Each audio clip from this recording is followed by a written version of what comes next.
Imagine this. You're stuck in a house with 5 people, you're snowed in, there's no cell service, you're hundreds of miles away from your closest neighbor, you're trapped and you don't know when or if you'll even get out.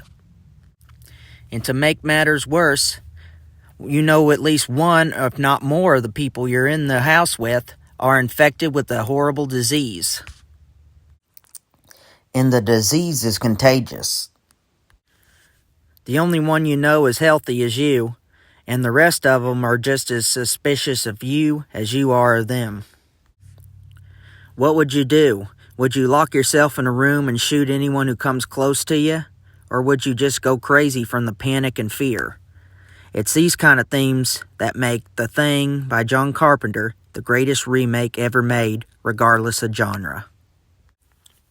Remakes have bred like vermin the last 20 years of various quality.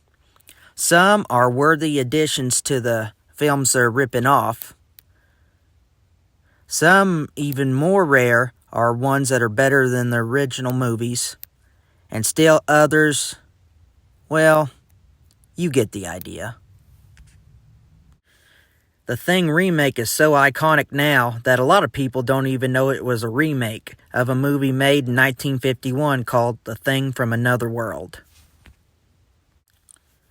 It was the most important alien movie ever made because it was the very first alien horror movie.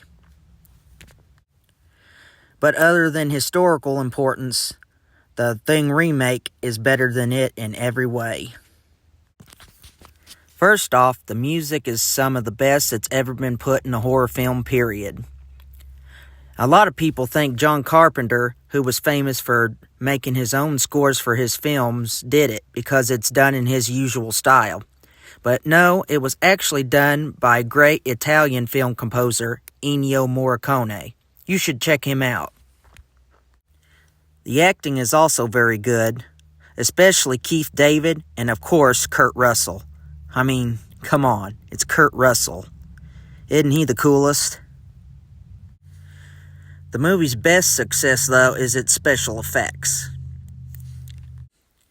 One of the greatest examples of practical effects you'll ever see in a film. And they're done by special effects guru Rob Bottin. At a time where we're stuck with a bunch of crappy, fake-looking CGI, it's great to know that once upon a time, they actually had some real effects. The Thing from the original movie was played by James Arness, an old Western star. And it's, well, it's kind of cheesy looking. The Thing in the remake, however, is breathtaking. You can keep your Xenomorph and your Predator. Don't get me wrong, they're good, but The Thing is unparalleled. It's kind of like a smart germ or a smart disease that absorbs a person and then becomes an exact duplicate of that person. There's lots of transformations in this film, and each one is better than the last. The creature is basically a modern update of Lovecraft's old ones. Creatures from another world that are superior to us, and also conventionally intelligent, but are completely alien and inhuman, with no human qualities at all. John Carpenter was talking to Stephen King one day, and King told him that it's better to keep the monster in the shadows. But if you're not going to, you should make the coolest looking creature you can. He certainly wins in this regard. But the film's true genius is its underlying themes. Namely, the fear of contamination, especially through disease. Think about it. Diseases happen all the time. The Black Plague back in the Dark Ages exterminated possibly up to 60% of Europe's population. And the next big pandemic is always around the corner.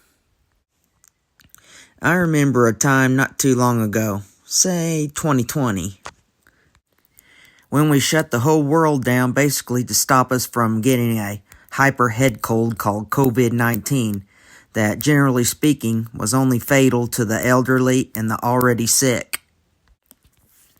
You had people disowning people they knew because they didn't get a shot, and at the same time, others that disowned them because they did get the shot. As for me, I got the shot, but I have nothing against those that didn't. The weeping and gnashing of teeth, and frankly the paranoia surrounding it, was actually worse than the disease itself. You literally had some people committing suicide because of the isolation brought on by the government shutdown and by the societal shutdown. To say we overreacted, well, that's an understatement. There's still some people who still haven't gone back to work yet.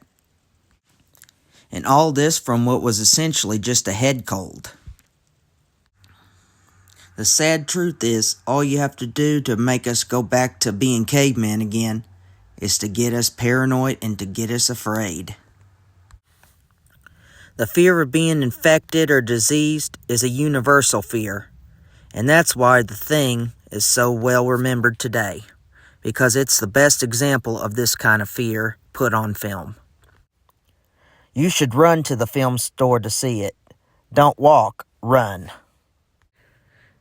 If you're not allergic to black and white, the original's well worth seeking out too. And don't sleep on the prequel, simply called The Thing, to capitalize on the remake craze. It's decent, though somewhat insubstantial. I want to give a shout out to Cody Leach, even though I disagree with him on pretty much everything. He's my biggest influence on starting this channel. The Thing is his favorite movie. I hope I did him justice.